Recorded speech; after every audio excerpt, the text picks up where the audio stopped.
तो वो मंदिर बनाया था एक आनंद राम मंगतू राम जयपुरिया थे, जयपुर के रहने वाले, उन्होंने बनवाया था मंदिर महाराज जी के आदेशानुसार। उसने तो मंदिर बनवा करके महाराज जी को अर्पण करने बोर्ड जरूर लगा रखा था उसने अपना, ये मंदिर फलाने फलाने फलाने ने बना रखा है।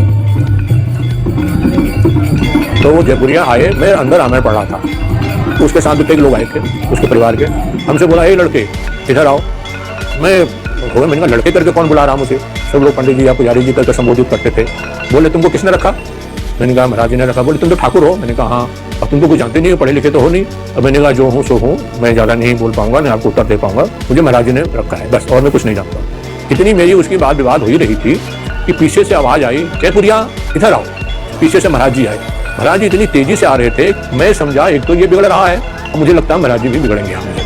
तब तक महाराज जी के साथ साथ इतनी गाड़ियां आ गई कि वो भी सब भर भर भर भर भर भर करके महाराज जी का पहले कमरा जो बना था ना, बड़ी तस्वीर लगी है वहाँ तख्त पे, तो कमरे में जब महाराज जी गए और गुस्से में थे, जब तक मुझे बुलवाया अब मैं और डर गया।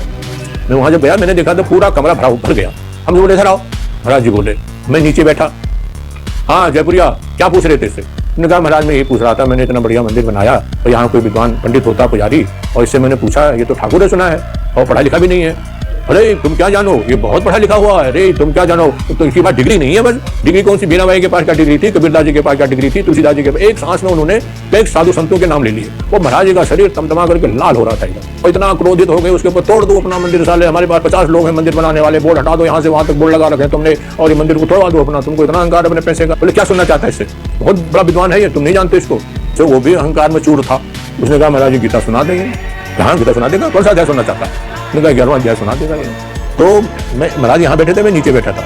तो मेरा तो जब वो बात हो मेरे उसी लय में मेरा शरीर कांपे, मुझे डर लगे मुझे।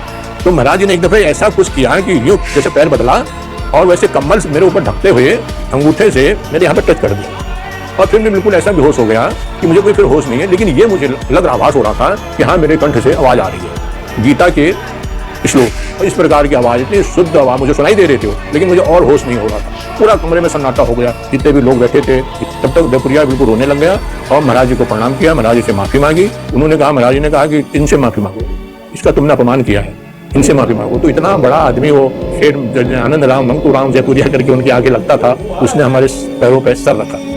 गीता तो हमने कभी पढ़ी नहीं थी, रामायण और हनुमान चालीसा बस गीता हमने कभी छुई भी नहीं थी पढ़ने के नाम पर। तब से फिर हम वहाँ पुजारी नियुक्त हो गए।